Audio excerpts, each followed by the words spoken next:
మీరు వెళ్ళి కూర్చోండి, నేను తీసుకొస్తాను.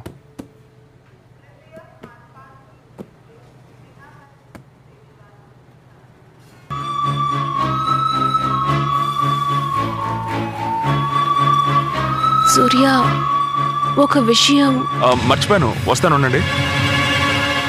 3 బాటిల్స్ మినరల్ వాటర్ ఇవ్వండి.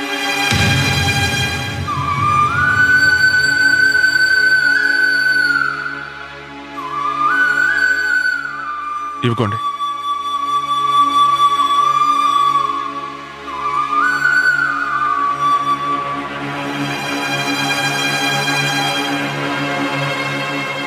మీతో ఒక 5 నిమిషాలు మాట్లాడాలి. చెప్పు. కొంచెం అటు వెళ్ళి మాట్లాడుకుందామా? పద.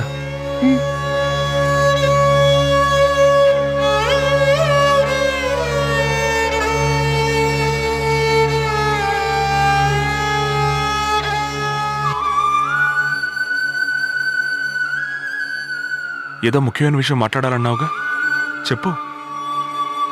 నువ్వంటే నాకు ఇష్టం సూర్య. నా మనసు నిండా నీ ఆలోచనలే ఉన్నాయి. నిన్ను విడిచి ఒక క్షణం కూడా ఉండలేను. నువ్వు నన్ను పెళ్లి చేసుకుంటావా?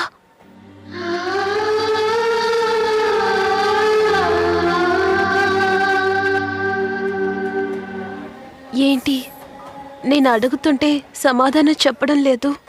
ఈ మాట నువ్వు ఆ రోజు చెప్పుంటే నేను చాలా సంతోషపడేవాడిని. It's too late. అవును నిర్మల, నువ్వు కావాలనుకుంటే రికార్డ్ చేయడానికి, వద్దనుకుంటే అరెస్ట్ చేయడానికి ప్రేమ టేప్ రికార్డర్లో వేసే క్యాసెట్ కాదు, మనసు. ఒక్కసారి అరెస్ట్ చేస్తే ఇక అంతే, మళ్ళీ రికార్డ్ చేయడం కుదరదు. కాలేజీలో కావాలంటే చాయిస్లు ఉండొచ్చండి.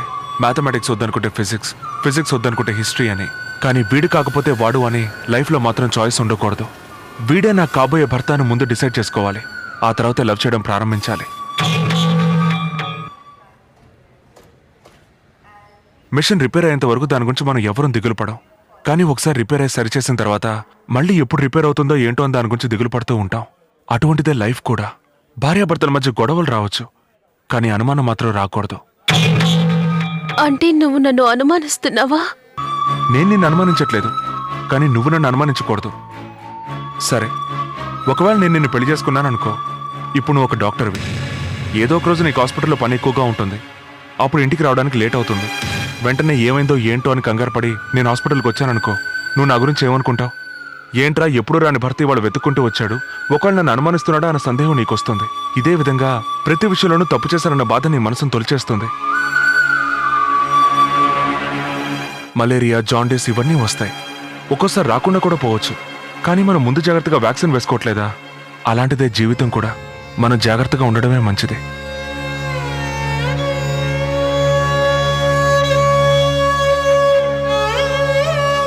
నేనంటే ఇష్టం లేకపోతే నన్ను డాక్టర్ని చేయాలని ఎందుకు అనుకున్నావు? రోడ్లో సైకిల్లోనో స్కూటర్లోనో వెళ్తూ ఉంటాం. అప్పుడు ముందు వెళ్లే కారులో డోర్ సరిగ్గా వేసుకోకుండా వెళ్తూ ఉంటారు. ఆ కార్ని ఓవర్టేక్ చేసి వెళ్ళి ఏమండి డోర్ సరిగ్గా వేసుకోలేదని హెచ్చరించి మరీ వెళ్తాం. వాళ్ళేమైతే మనకేంటని వదిలేసి వెళ్ళిపోం. ముఖం తెలియని వాళ్లే బాగుండాలని కోరుకుంటున్నప్పుడు నేను నిన్ను ప్రేమించాను, నువ్వేమైపోతే నాకేంటని ఎలా వదిలేయగలను?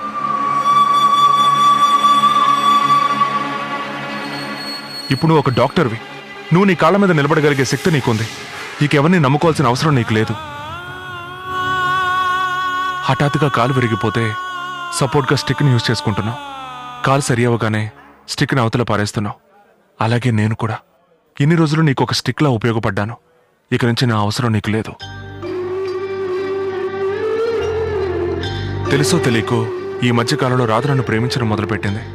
ఆ రోజు నీకు డబ్బున్న అబ్బాయి దొరికాడని నువ్వు నన్ను వద్దనుకొని వాడితో వెళ్ళిపోయావు. ఇప్పుడు నువ్వు ఒక డాక్టర్వి.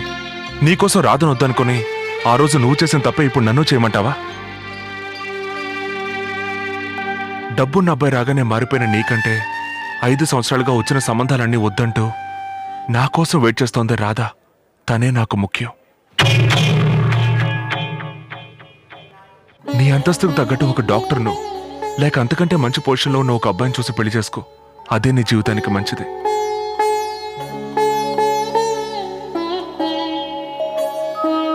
నీ పెళ్లికి నేను తప్పకుండా వస్తాను. అన్ని పనులు నేనే చేస్తాను.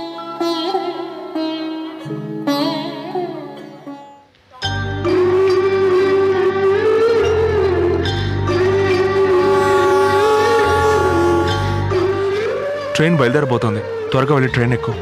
ప్రేమ కోసం ఎంతో మంది కష్టాలు పడ్డారు, త్యాగాలు చేశారు. కానీ నీకు ద్రోహం చేసిన నేను కూడా బాగుండాలని కోరుకున్నావు చూడు. నిజంగా నువ్వు ఒక జెంటల్మెన్వి సూర్య. నిన్ను లవ్ చేసినందుకు నేను ఎంతో గర్విస్తున్నాను.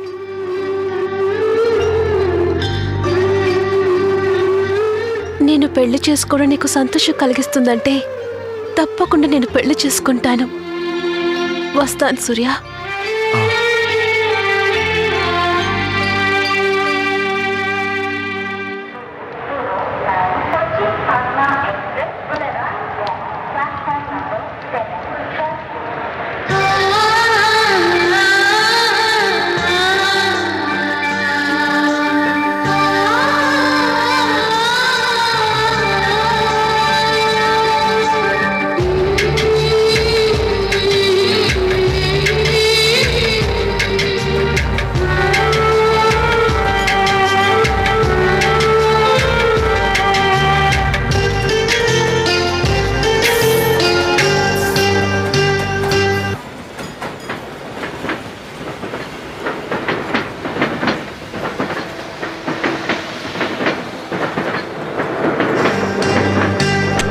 నాలో దాగున్న దూరాలు నావే కదా, లోలో దాగున్న కన్నీరు చేరే కదా. నేను నీకే కదా, నీకు ఎడమే సదా. గుండె గదిలో నా దాగుంది ఓ వేదన, దాని గుణమేదా. నాలో దాగున్న దూరాలు నావే కదా, లోలో దాగున్న కన్నీరు చేరే కదా. తీసుకోండి. ఏంటి మీ జాతకమా? సరిగా చూసి చెప్పండి. నాకు సినిమాలో నటించాలని ఆశ అండి. మెగాస్టార్ చిరంజీవి రేంజ్ కాకపోయినా సునీల్ రేంజ్ కన్నా వెళ్తానని రాసి పెట్టుందేమో చూసి చెప్పండి. ఉంది, అవకాశం ఉంది, కానీ తెలుగులో కాదు,